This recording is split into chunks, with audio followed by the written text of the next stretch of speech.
y estas cosas se vayan de su vida. Amén. Padre, te damos gracias por esta mañana, por esos testimonios. Te pedimos que sigas haciendo en nosotros lo que debes hacer, Señor. Necesitamos una transformación, un cambio radical en nuestra vida, donde veamos tu mano poderosa, tu guianza, tu amor, tu misericordia, en el nombre de Cristo Jesús. Amén y amén. Resucitó. ¿Cuánto lo creen? Resucitó. Más de 500 testigos oculares de la resurrección de Jesucristo. Más de 500 personas vieron a Jesús resucitado en un solo lugar, en un mismo lugar. Eso no se puede imitar, hermano. Cuando hay un testimonio, dice la Biblia que con 2 o 3 testimonios es suficiente. Ahora con 500 testimonios que lo vieron en el mismo lugar, hermano. 500 personas al mismo tiempo, o más de 500, vieron a Jesús resucitado. Pero qué tan importante es la resurrección para usted y para mí. Porque hoy estamos celebrando el día de la resurrección. Pero no solo hoy, todos los domingos se celebra el día de la resurrección. Por eso nos congregamos los domingos, porque cada vez que venimos un domingo celebramos que Él resucitó. Pero hoy en especial el mundo recuerda que Jesús resucitó. Amén. Vamos a leer primera carta a los Corintios, capítulo 15. Este capítulo nos habla de la resurrección. Es el capítulo más específico de la Biblia que nos habla del tema de la resurrección. Dice 15:12. Pero si se predica de Cristo que resucitó de los muertos, ¿cómo dicen algunos entre vosotros que no hay resurrección de muertos? Porque si no hay resurrección de muertos, tampoco Cristo resucitó. Y si Cristo no resucitó, oiga esto, vana es entonces nuestra predicación, vana es también nuestra fe. Wow, hermano, o sea, si Cristo no hubiese resucitado hace 2000 años, todo lo que estamos viviendo ahorita sería vano. ¿Seríamos una religión? Más. ¿Seríamos un credo? Más. No hubiese pasado, no podemos encontrarnos con un Dios vivo, no puede pasar una salvación real en nuestra vida. Cristo es diferente a todos. Por ejemplo, Mahoma murió el 8 de junio del 632 después de Cristo y no resucitó. Siddhartha Gautama, más conocido como Buda, murió en el 483 antes de Cristo y no resucitó. José Smith, fundador de los mormones, murió el 27 de junio de 1844 y no resucitó. Y así podíamos nombrar todos los que han fundado un tipo de creencia, ¿cierto? Podíamos hablar de Smith, podíamos hablar de muchos y encontrar que ellos murieron, pero no resucitaron. En una oportunidad estábamos haciendo evangelismo en un parque de Palmira y me encontré 2 chicos y uno de ellos, empezamos a evangelizar, uno de ellos me dijo: yo he leído muchos libros y sé de religiones y ¿por qué usted cree que su religión es correcta, su creencia es correcta? Y yo le dije: qué bueno que hayas leído, porque la pregunta que te voy a hacer me la vas a poder responder. Dime, de todos los que han leído, el único que ha resucitado, ¿quién ha sido? Jesús. Esa es la mejor respuesta. Es el único que te puede salvar. Y como Él resucitó, es el único que te puede resucitar de entre los muertos para salvación. De resto, es puro cuento. Santo es el Señor, el único creador, hermano, de una creencia real. Es nuestro Dios que vive por los siglos de los siglos. Aleluya. ¿Cuánto le dan un aplauso al Rey?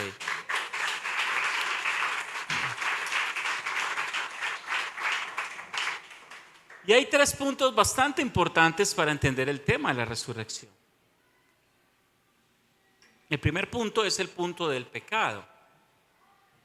Romanos 3:23 dice: por cuanto algunos pecaron, todos, ¿cierto?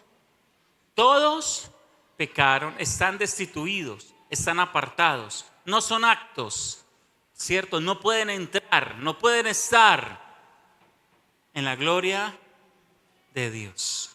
Todos nosotros nos descarriamos, nos apartamos uno a uno. No hay quien entienda, no hay quien busque a Dios. Todos se hicieron necios, dice el libro de Romanos. No hay nadie, hermano. Bueno, porque todos hemos pecado. Sea el que está afuera, sea un drogadicto, sea un pastor, sea un líder, todos hemos pecado.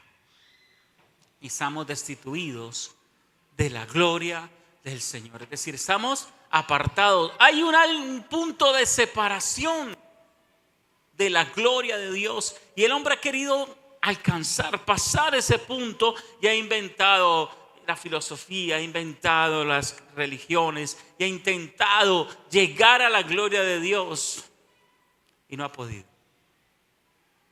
Es tremendo. Por causa del pecado.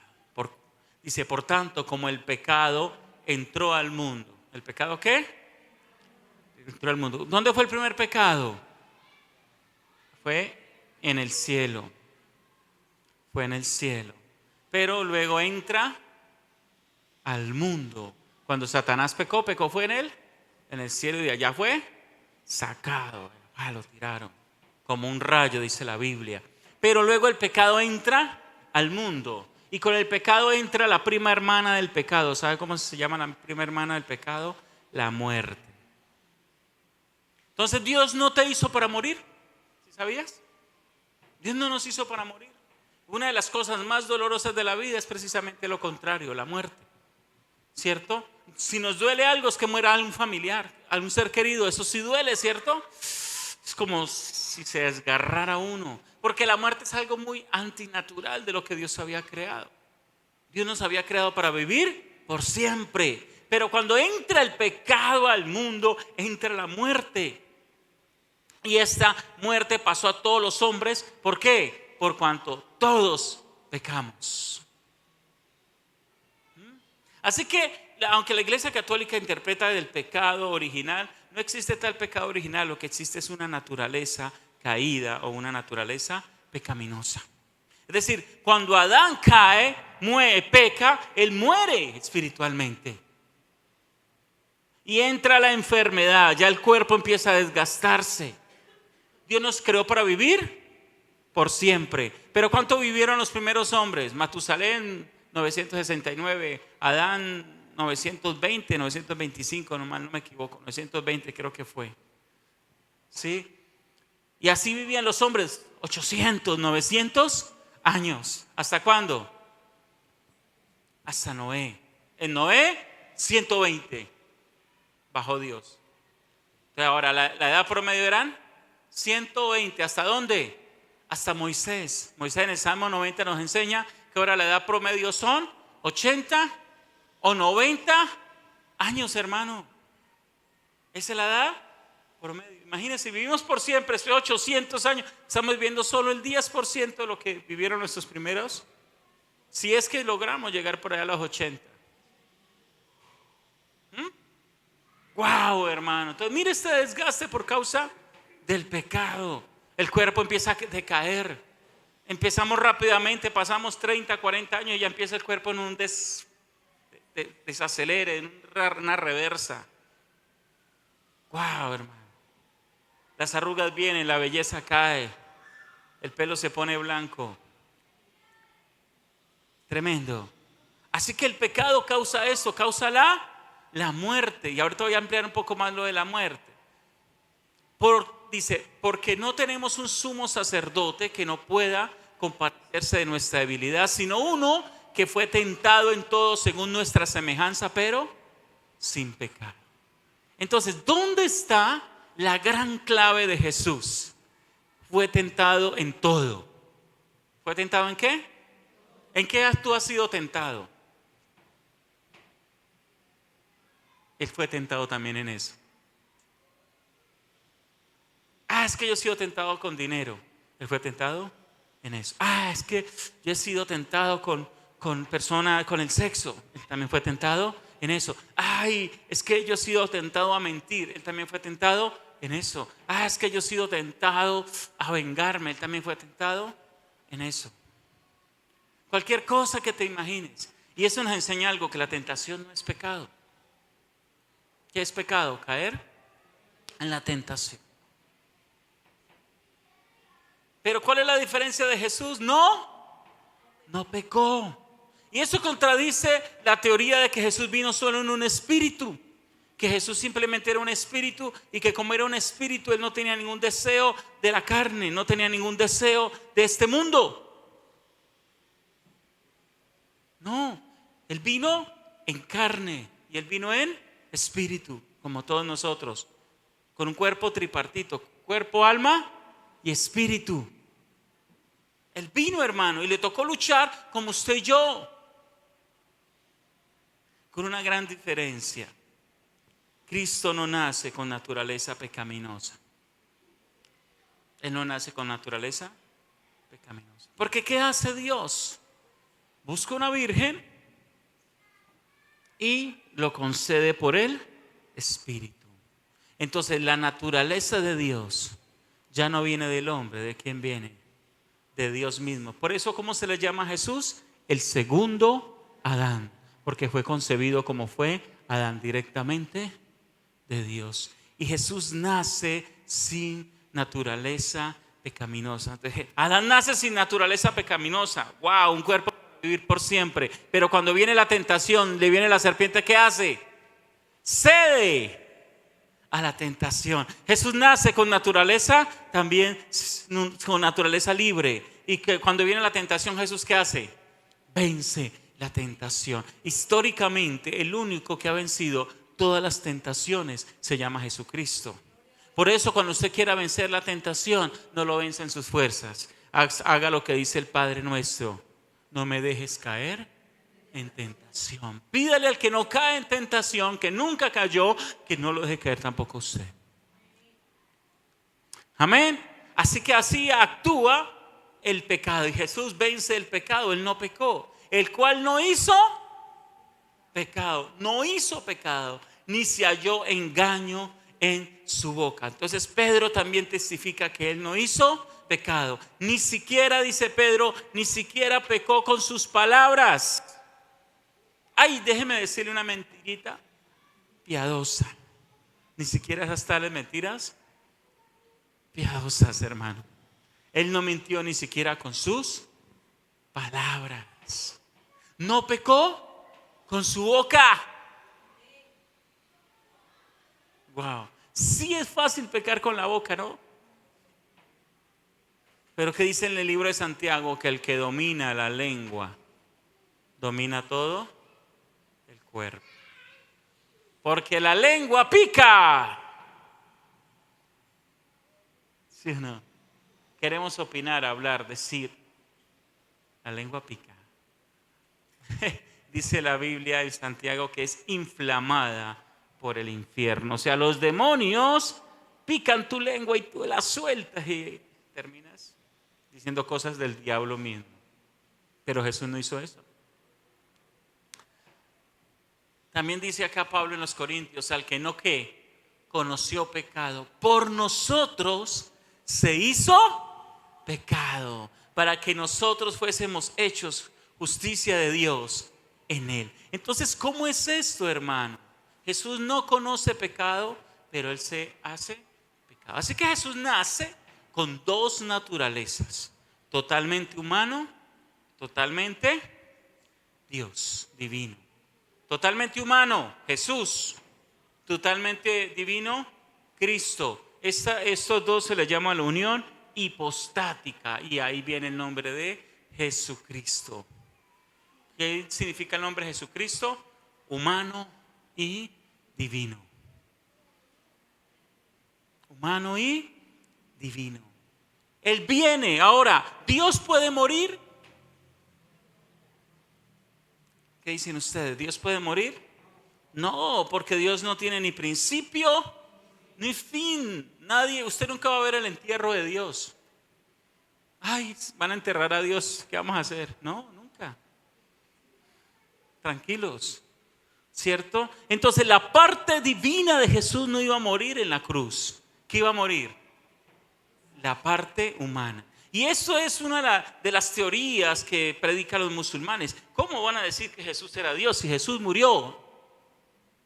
No puede ser Dios si murió, ¿cierto? Y algunos dudan, pero esta es la clave. ¿Por quién se hizo pecado? Por nosotros, hermano. El que no cometió pecado se hizo pecador por mí. Wow. ¿Y cuál es la paga del pecado? La muerte. Ahora, ¿Jesús debía de morir?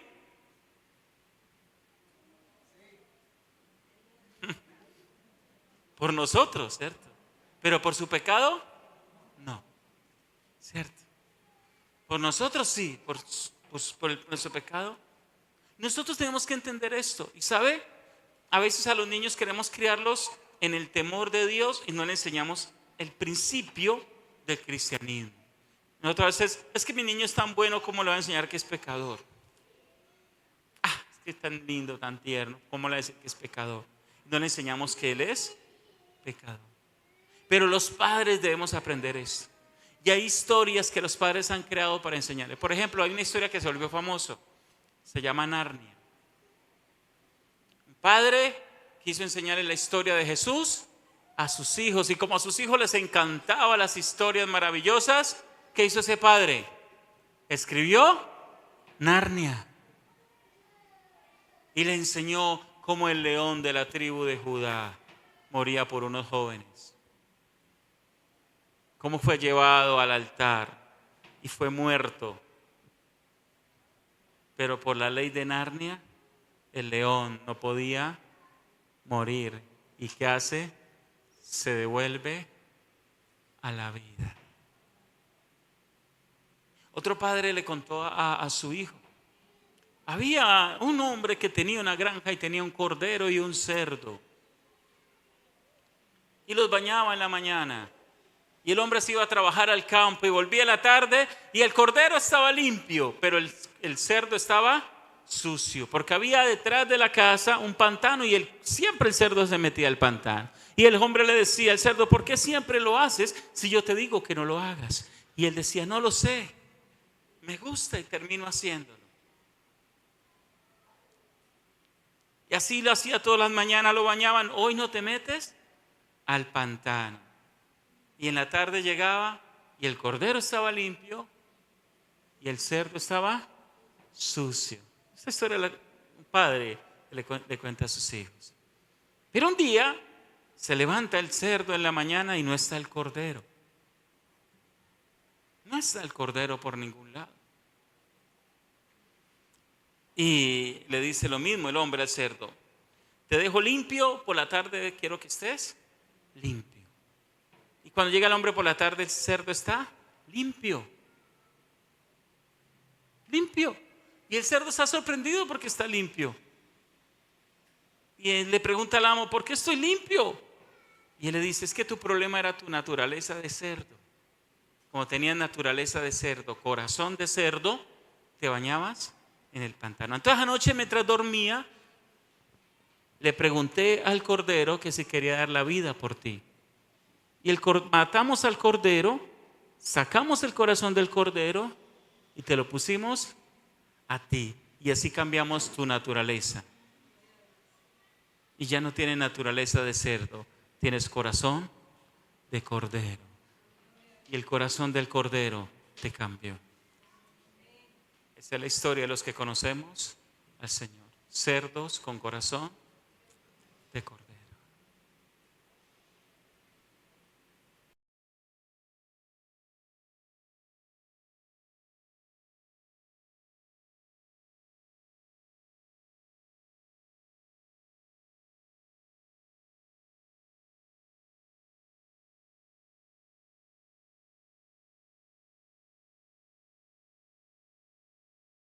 Bastante fuerte. Y eso fue lo que hizo Jesús. Se hizo pecado el que no cometió pecado. Y viene la segunda parte, la muerte. Dice, porque la paga del pecado, ¿qué es? Muerte. Y la palabra muerte es del griego thanatos, que significa separación. ¿Sí? Separación. Separación, muerte. Entonces, ¿cómo actúa la muerte en nosotros? Somos seres tripartitos. Cuando hablamos de tripartito no es que tenemos tripas, es que tenemos tres partes: cuerpo, alma y espíritu. Amén. Cuerpo, alma y espíritu. Entonces, cuando muere el espíritu, cuando pecamos, ¿qué muere? El espíritu. Si usted sale de acá y se pone a hacer por allá diabluras, hermano, como le decían los papás, uno no haga diabluras, ¿cierto? Y si va usted por hacer cosas que el diablo quiere que usted haga, usted empieza a morir espiritualmente. ¿Sí o no? Y cuando empieza a morir espiritualmente, usted ya no quiere ir a la iglesia, ya no quiere orar. ¿Sí o no? Eso dejemos las cosas así. ¿Por qué? Porque Dios es espíritu. El cuerpo, hermano, no se conecta con Dios. El alma no se conecta con Dios. ¿Qué se conecta con Dios? El espíritu. Y cuando el espíritu conecta con Dios, le comparte a los otros. Pero si el espíritu está muerto, ellos no pueden estar en Dios.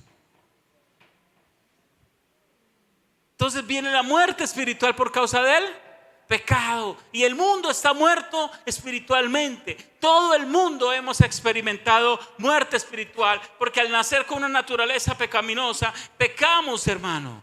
Y aunque al principio no hay una conciencia de pecado, sí hay una naturaleza. El niño se le pone bravo y le tira el manazo y le pega la cara al papá. Si tuviera la fuerza suficiente, con ese manazo lo tira al piso, hermano. ¿Sí o no? Y me aruñó el niño, estaba como bravo, me pegó una patada. Donde tuviera fuerza ese niño, lo tira uno allá, hermano. Ya uno ve grados de violencia y de cosas en ellos. Y viene el pecado, y el pecado hace morir. Porque el niño nace con una sensibilidad a Dios, pero a causa del pecado esa sensibilidad se va apagando. Tremendo. Uno de los temas de Juan en sus cartas es la muerte espiritual. El pecado de muerte, es el pecado que te da muerte espiritual. Habiendo un día conocido a Dios, morir espiritualmente y quedar solo el conocimiento, y ese conocimiento se va volviendo loco y te vuelves un carnal. Porque estás desconectado de Dios, pero sabes cosas. Wow. El segundo es la muerte física. ¿Qué sucede entonces con la muerte física? El cuerpo se separa del alma. Así como sin el espíritu, sin el alma, el cuerpo está muerto, dice Santiago. O sea, thanatos, el alma sale del cuerpo. Separación. Separación. Sale el alma del cuerpo. Y ese tema es bien doloroso. Jesús no sufrió muerte espiritual. ¿Por qué? Porque no pecó. Lo más parecido a la muerte espiritual que Jesús experimentó es cuando recibe el pecado del hombre, dice en la cruz: Dios mío, ¿por qué me habéis abandonado? Leví, Leví, lama sabactani. Dice allí en arameo: Dios mío, ¿por qué me habéis? Al recibir el pecado hay una separación entre el Padre y el Hijo. Wow. Es lo más cercano a lo que podemos llamar muerte espiritual. Pero Jesús sí experimenta muerte física. Y luego viene la tercera muerte, que es la más terrible de todas. La que dice Hebreos 9:27, como está determinado para los hombres que mueran una sola vez, y después de esto el juicio. Es decir, cuando el hombre muere, viene el juicio, la determinación. ¿Y cuál es la tercera muerte? Cuando el alma es separada eternamente de Dios. El alma es separada eternamente del Señor. Yo tuve un sueño, estaba empezando el evangelio. Era un sueño simbólico. Yo estaba en un potrero, y había una cerca de alambre de púa. Y alguien me estaba hablando, una voz, y me decía: si pasas la cerca ya no puede regresar. No puede regresar. Nunca más podrás regresar si pasas esa cerca. Y entendí que era un símbolo del infierno. Pero Dios me dio ese sueño para hacerme reaccionar a no pasar nunca la cerca. La gente en vida cree que se puede jugar y pasar de vez en cuando la cerca. Hago mis cosillas, vuelvo y paso la cerca. Pero no es así, hermano. Quedaremos atrapados si jugamos con esto. Muerte espiritual. ¿Quién te asegura? Cuando tú mueres espiritualmente, ¿sabes una cosa? Tú mismo no te puedes resucitar. Eso es tan loco como que un hombre lo atropella un carro y usted llega y está muerto y dice, levántese y vaya hacia la clínica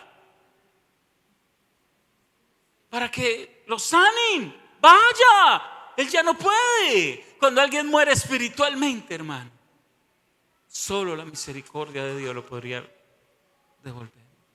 Pero eso, muchos se van y dicen, voy a hacerme unas vacaciones espirituales y regreso. Y muchos no regresan. Muchos no regresan. La iglesia donde yo nací, al año que yo me convertí, se convirtió un joven y se fue de vacaciones espirituales. Y salimos a evangelizar. Mire, vuelva al Señor. Habíamos varios grupos. Yo no estaba en ese grupo, pero estaba en otro. Cuando ellos llegaron, mire, nos encontramos a Julanito y le dijimos que volviera a Cristo. Y nos dijo, eso ya está pasado de moda. Eso fue en la mañana, entre 9 y 10 de la mañana. A la 1 de la tarde le pegaron, creo que fue 18 o 19 tiros.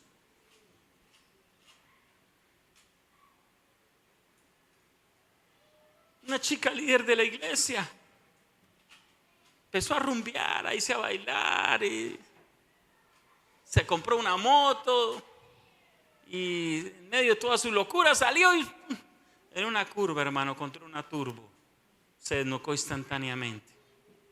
Pastor, de pronto se arrepintió. Yo no sé, pero yo me accidenté en un carro pérdida total. Y cuando oré, yo vi el accidente y cuando oré dije, Señor, ayúdame. Yo ya estaba al otro lado. O sea, yo dije, si yo me muero, cuando ore estaba allá, hermano, en la eternidad. Ese cuento que uno ora es un milésimas de segundo, hermano. Cuando dije, Señor, ayúdame, ya estaba ya el carro detenido. Señor, ayúdame. Y yo, oiga, eso no es así como uno piensa, que es que en el último momento me arreglo con Dios. ¿Qué cuento, hermano? Eso no es así, tan fácil como la pinta. Es que hay una duda. Es difícil, hermano. Es difícil.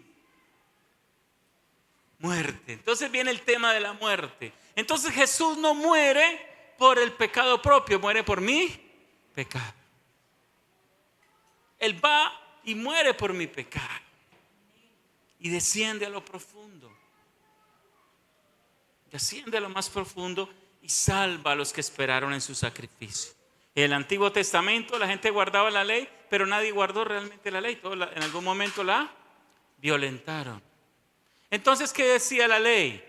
¿Y qué principio había el pecado de Adán y Eva? Cuando uno peca, ¿qué tenía que hacer? Sacrificar un animal. Ahora, cordero para nosotros es un animal específico, ¿no? Pero cordero es animal joven virgen. ¿Sí? Animal joven virgen. Entonces había un animal joven virgen, no había tenido relaciones sexuales todavía ese animal y moría por mi pecado. Si mi pecado era muy grave, yo tenía que morir por mi propio pecado. Fue alguien encontrado en el acto mismo de adulterio, mátenlo, porque ya no le sirve un cordero. Tiene que morir por su propio pecado. Entonces la sangre de ese sacrificio tapaba el pecado. Y la persona moría, ¿y a dónde iba? Al seno de Abraham. ¿Y qué era el seno de Abraham? La esperanza de la promesa de Abraham del Mesías. Entonces moría y como se le llama el seno de Abraham, porque todo el que iba allá estaba esperando ¿a quién? Al Mesías. Y ningún sacrificio había sido perfecto, porque todos eran de animales imperfectos a la final. Todos los hombres presentaron sacrificio, pero sin ningún sacrificio de los hombres fue perfecto. Y un día viene Juan el Bautista y ve a Jesús y lo mira y le dice, ese es el Cordero de Dios, que no tapa, que quita el pecado del mundo. Entonces ningún cordero propuesto sirvió. ¿Qué hizo el Padre? Se preparó su cordero, a Jesucristo, hermano. Cordero perfecto. Por eso Jesús no se casó. ¿Por qué no se casó? Porque tenía que ser cordero, virgen. No podía haber pecado para ser perfecto, porque donde Jesús peque, se queda en la paila mocha, hermano. Como todo el mundo queda ya en el metido, hermano. ¿Me está haciendo entender? Y él muere entonces y desciende, dice la Biblia que fue y descendió, y a los que esperaron en el sacrificio los salvó. La salvación del Antiguo y del Nuevo Testamento es la misma por la gracia en Jesucristo. Solo que unos esperaron en su gracia, en su sacrificio, y otros ya tenemos el sacrificio. Santo es el Señor. Mas Dios muestra su amor para con nosotros en que siendo aún pecadores, Cristo murió por nosotros. Y esta declaración de que Cristo murió por nosotros no es solo que Él fue voluntario, sino que, hermano, realmente Él murió por nuestra culpa. Por nuestra culpa. ¿Cómo se paga por el pecado? Sencillamente, por el pecado se va al infierno y se está eternamente. Pero Jesús muere por mi pecado, tiene que pagar por mis pecados. Entonces Jesús muere y paga por los pecados de algunos o de todos. De todos. Pero no todos reclaman el sacrificio. Porque la salvación también es un pacto. No todos quieren ir y entregarle su vida en pacto a Dios. Por eso se llama el nuevo pacto. Porque a veces decimos el Nuevo Testamento, el nuevo pacto, el antiguo pacto y el nuevo pacto. ¿Y el antiguo pacto qué tenían que hacer? Circuncidarse para que hubiese sangre en el prepucio. Y decir, yo voy a guardar la ley. Y si no guardo la ley, voy a sacrificar por mi pecado. Cuando falle, sacrifico. ¿Qué dice el nuevo pacto? Ahora no es por la circuncisión, es por la sangre que Él derramó en la cruz del Calvario. Y el pacto es que Él va a ser mi Señor. Él va a ser mi Kyrios. Yo me hago su esclavo. Él va a ser mi rey, mi Señor, mi Kyrios. Yo soy su esclavo. Voy a hacer su voluntad. Recuerde que si Él no es Señor, no es tu Salvador. Tengo que entregarle mi vida para hacer su voluntad. ¿Y qué pasa cuando yo fallo y peco y no hago su voluntad? ¿Qué tengo que hacer? Volver al sacrificio. Volver al sacrificio de Jesús, hermano. Así que Él no cometió pecado, pero sí murió por el pecado del hombre. Y mire la que se jugó Jesús, porque como Él no comete pecado, la muerte no lo retiene, entonces no tiene que estar eternamente en el infierno. 2, el pago era más alto que la deuda.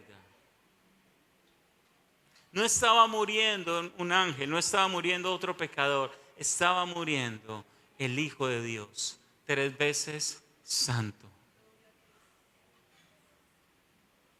La deuda superó, el pago superó la deuda. Cristo entonces muere por nosotros y viene el tema de la resurrección. Y dice, y si Cristo no resucitó, vana es entonces nuestra predicación, vana es también nuestra fe. ¿Sabe cuál es tu mayor esperanza? No es que Dios te dio un carro, no es que Dios te dio una casa. Tu mayor esperanza no es que Dios arregle tu matrimonio, que te sane de una enfermedad. Tu mayor esperanza es que Cristo te resucite. Bueno, para algunos, tu mayor esperanza es que Cristo te resucite.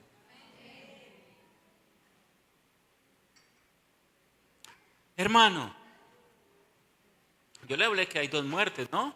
Por lo menos está la muerte espiritual y la física, pero La persona muere espiritualmente, tiene que ser redimida, resucitada por Dios y nacer de nuevo. Cuando nace de nuevo, esa muerte espiritual vuelve a la vida, nace de nuevo. Si la persona no nace de nuevo, va a morir eternamente. Es que el que muere dos veces nace solamente una vez, pero el que muere una vez nace dos veces. Es decir, eso está como enredado. Mi esposa me dice así. Les voy a explicar. Nacemos una vez físicamente, morimos espiritualmente, nacemos una segunda vez espiritualmente. Si la persona solo nace una vez, muere espiritualmente y no vuelve a nacer, Cristo no lo va a resucitar para vida eterna. Cristo no lo va a resucitar para vida eterna, hermano. Mira. Dice, en un momento, en un abrir y cerrar de ojos a la final trompeta, porque se tocará la trompeta y los muertos serán resucitados incorruptible y nosotros seremos transformados. Entonces se anunciará su venida, voz como de trompeta, ¡prá! Y en un abrir y cerrar de ojos, en unos ojos juveniles puede durar solo 100 milisegundos. Rápido, ¿no? Pero en promedio son 300 milisegundos. ¿Qué va a suceder? El Señor, los que murieron creyendo en Él, habían nacido de nuevo. ¿Qué va a hacer el Señor? Los va a resucitar.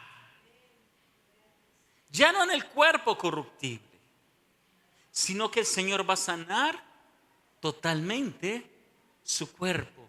No les va a dar un cuerpo para vivir 80 años. Tampoco les va a dar un cuerpo para vivir 120 años. Ni siquiera le va a dar un cuerpo para vivir como Matusalén, 969 años. Les va a dar un cuerpo para vivir eternamente. Aleluya. Y se cumplirá absolutamente la sanidad de Cristo en nosotros. Porque ahorita tenemos sanidad parcial, pero en ese momento tendremos sanidad total. Ahorita algunos se sanan, otros no, o nos sanamos de una cosa, de otros no, de algo nos morimos, ¿sí o no? Pero en ese momento, si usted murió sin un ojo, si usted murió, hermano, con un cáncer, si usted murió, hermano, no sé, faltándole algo, el Señor lo levantará y le dará un nuevo cuerpo. Completo, hermoso, en su mejor estado. Y cuando uno estudia todo el capítulo 15, dice que será el fruto será en el mejor momento. Lo que se piensa es que, y también dice el texto, que seremos como Él fue en su resurrección. Y lo que se interpreta es que todos tendremos una edad promedio de 33 años. O sea, no resucitaremos como bebés, tampoco resucitaremos como ancianos, resucitaremos jóvenes, bellos, llenos de vida, lindos. Si se murió, hermano, así gordísimo, no, tranquilo, Dios le hace la lipo. Tremendo, hermano. No, es que me morí mueco, tranquilo. Nuevos dientes. Santo es el Señor. Wow, hermano. Ese es el poder de la resurrección. Aleluya. Gloria al Señor. Jesús resucita en un nuevo cuerpo. En el cuerpo de Jesús pasó paredes, entró a un lugar sin abrir la puerta. Porque ese nuevo cuerpo es muy espiritual. Y así será nuestro cuerpo. Tremendo. ¿Qué más hizo? Comió. Se comió un buen pescado con sus discípulos. Tremendo. Así que en el cielo también podremos comer. Tendremos la cena del Señor. Amén. ¿Qué no podremos hacer con el nuevo cuerpo? Casarnos y reproducirnos. Así que si usted le está creyendo a esa gente que dice que no se case y no se reproduzca, eso en el cielo no va a pasar, solo va a pasar en la tierra. Aproveche.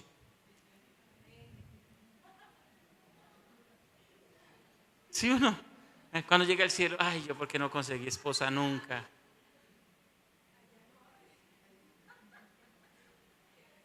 Dice la Biblia que seremos como los ángeles, asexuales, sin sexo. Eso no habrá ya. Pero ¿qué sí habremos? De todo, hermano. Nuestro cuerpo será más ágil. Nuestra visión será más profunda. Esos cuerpos, hermanos, son desgastados. Esos cuerpos son para vivir poco. Si hay gente que salta entrenando, imagínense con esos cuerpos cómo vamos a saltar. ¿Cuánto iremos a aguantar la respiración? Tremendo. Así que Cristo resucitó por ti y por mí. Y por eso Él es el Salvador. Quiero terminar con Romanos 19. Romanos 19. No sé si lo puedes poner ahí en la Biblia, en la pantalla. Es un texto conocido por algunos. Romanos 19.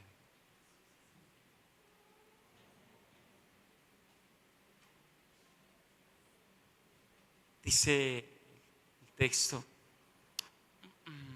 que si confesares con tu boca que Jesús es el Señor y creyeres en tu corazón que Dios levantó de los muertos, serás salvo.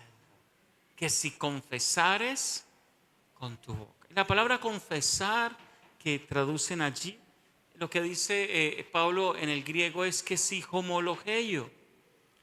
Y la traducción primaria que le da el diccionario Strong a la palabra homologeio, que es un compuesto homo entre, logeio logos, palabra entre dos, es pacto,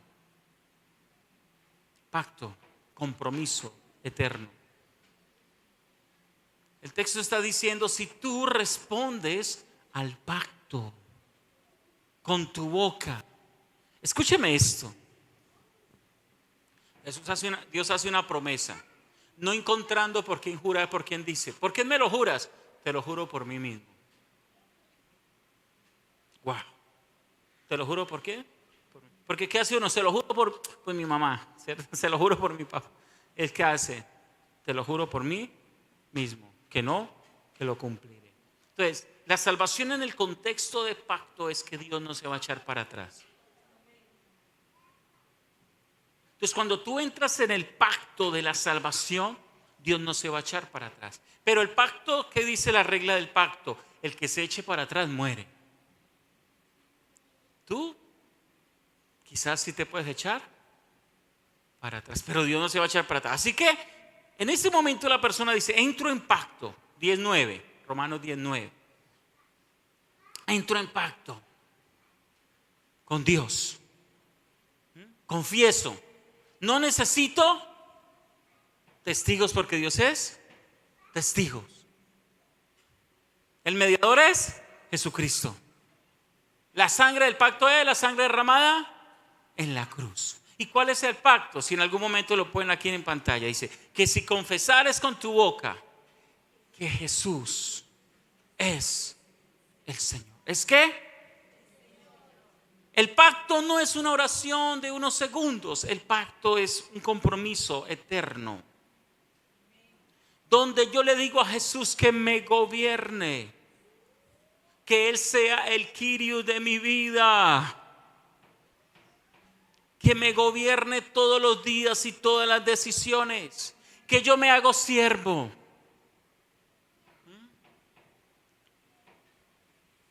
Wow. Y dice, si tú entonces vuelves en obediencia a Dios, vuelves a servidumbre a Dios, dice, y crees en tu corazón, ¿en qué? Que Dios le levantó a los muertos. ¿En qué tienes que creer? Diga conmigo, en la resurrección. Si tú le entregas tu vida para que Dios te gobierne y crees en la resurrección, ¿por qué tienes que creer en la resurrección? Porque es el sello del sacrificio de Cristo. Jesús muere en la cruz, pero ¿sabe qué pasa si Jesús no resucita? Es un mártir más. Es otro líder con una nueva religión que murió y ya. Pero lo que hace que la muerte de Jesús sea especial es que realmente cumplió más de 300 profecías que decía desde dónde iba a nacer, hasta dónde iba a morir, que tenía que nacer por una mujer virgen.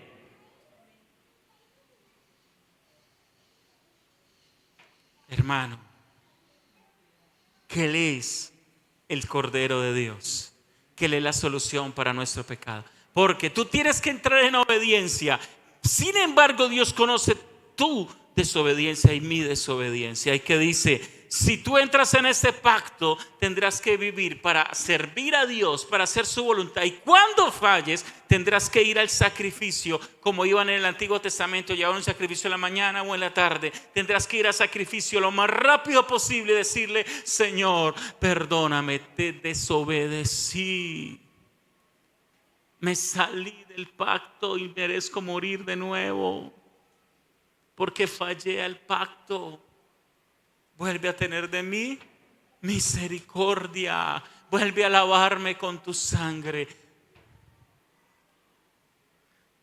Así que si yo hago este pacto y permanezco en él sin fallar, y cuando falle, vuelvo a su sangre, ¿cuál es el resultado?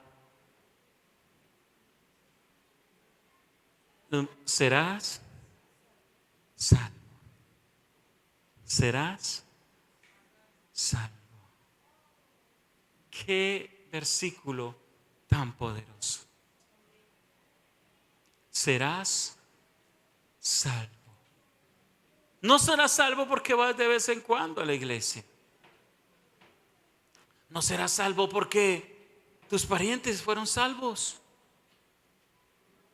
No serás salvo porque te sabes unos versículos de la iglesia, porque sirves en algún área de la iglesia. No serás salvo porque eres un pastor. Serás salvo por entregarle realmente tu vida al Señor. Y termino con este versículo, Mateo 7.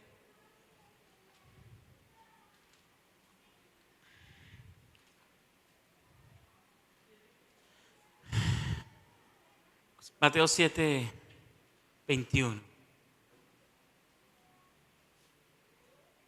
Dice que si confesamos que es Señor, ¿cierto? Dice el texto. Pero mire lo que dice Mateo 7, 21.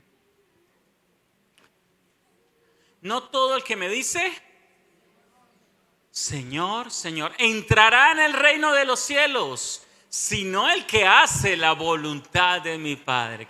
Algunos van a hacer una oración, Señor, Señor, pero ese Señor, tu Señor es de bocas para afuera. Él realmente no es el Señor de tu vida. Tú sigas haciendo lo que quieras. Yo hice la oración de fe. Sí, pero hace lo que quieras. Te estás mintiendo, te estás engañando. Decirles la oración es pacto. Voy a hacer tu voluntad. Y acá que está diciendo, los que lo engañaron o trataron de engañarlo diciéndole Señor, pero no hicieron su voluntad. Siguiente. Muchos me dirán en aquel día, ¿cuál día? Diga conmigo, juicio final. Señor, ¿por qué si está el juicio final y si están perdiendo, por qué no le dicen Salvador, Salvador? Si lo que necesita es que lo salve. ¿Por qué le dicen Señor? ¿Sabe por qué? Porque si no es Señor, no es Salvador. Y lo que no hicieron en la tierra, cuando tuvieron la oportunidad de hacerlo su Señor, ahora quiere hacerlo su Señor en el juicio final. Y ya es imposible. No profetizamos en tu nombre. No estamos hablando de gente que no conocía. Profetizamos en tu nombre. Y en tu nombre echamos fuera demonios. Y en tu nombre hicimos muchos milagros. ¿qué va a decir el Señor? Siguiente. Entonces declararé, nunca los conocí, su nombre nunca estuvo escrito en el libro de la vida. Apartados de mí, hacedores de maldad. Dos versículos que pareciera que se contradicieran, pero realmente están complementando. Tienes que confesarlo como tú, Señor. Pero si no estás haciendo algo serio, Él sabe quién lo hace en serio y quién no. Y el que no lo hace en serio, no le escribe su nombre en el libro de la vida. Nunca lo va a conocer y lo va a negar delante de su Padre el día del juicio. Y no lo va a rescatar porque no fue su Señor, no entró en pacto con Él. No desperdicies la resurrección. Ama al que resucitó por ti y por mí. No juegues con esto, porque de esto dependerá tu eternidad.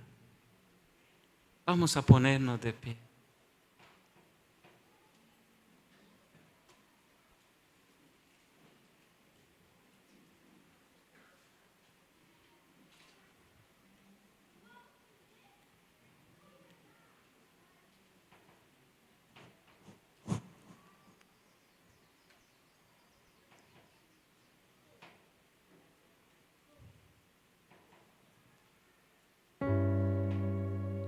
Ora a Dios. Él es la verdad. La verdad no le pertenece a una iglesia. Hay iglesias que se proclaman que ellas son la verdad. La verdad no le pertenece a una iglesia. La verdad es Jesús. Y el que viene a Él no lo echa fuera. Pero las iglesias sí deben predicarlo a Él, a la verdad, para que sean verdaderas. Señor, hoy te he predicado. Y esta predicación para muchos será de salvación, pero lamentablemente para algunos será de condenación. Porque será recordada. Hoy es día de hacer o reafirmar el pacto con Dios. Hoy es día de entregarle nuestro corazón de verdad al señorío de Jesús. Hoy es el día para apreciar su obra, su vida, su ministerio en la tierra, sus enseñanzas, su padecimiento, yendo con una cruz, su llaga, su muerte en la cruz, sus clavos metidos en sus manos. Para hoy debemos tomar en cuenta cada gota de su sangre que derramó por nosotros. Pero hoy tenemos que tener en cuenta que Él sí era el Mesías prometido por el Padre, porque resucitó. Él resucitó. Y afirmó con la resurrección que en Él sí hay salvación. Solo Él salva. Solo en Él hay salvación. Dile al Señor: Jesús, el Señor de mi vida. Te acepto como mi Señor. Perdona mi inmundicia, mi pecado. Límpiame con la sangre que derramaste. Conoce mi nombre, escríbelo en el libro de la vida. Hoy hago pacto contigo.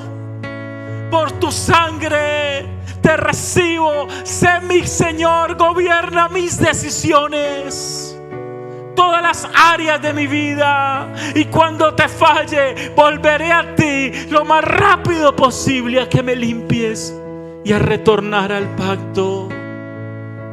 Sálvame por tu gracia, porque el día del juicio quiero decir: henme aquí, Señor.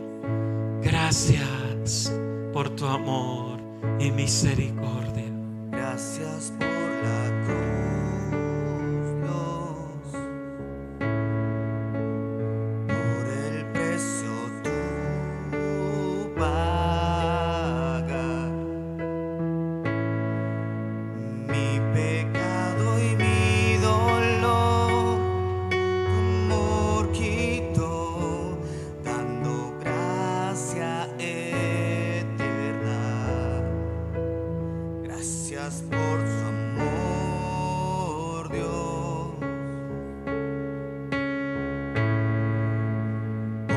las manos que herí, pues tu río me limpió y siento al fin tu perdón y salvación.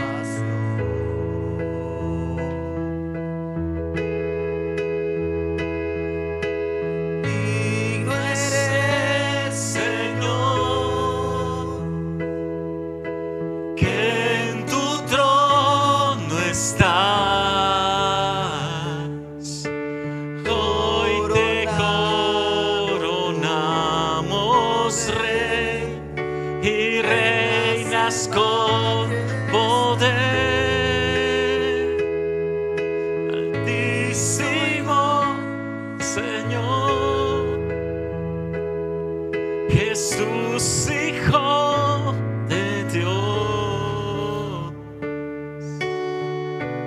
tú al cielo murió.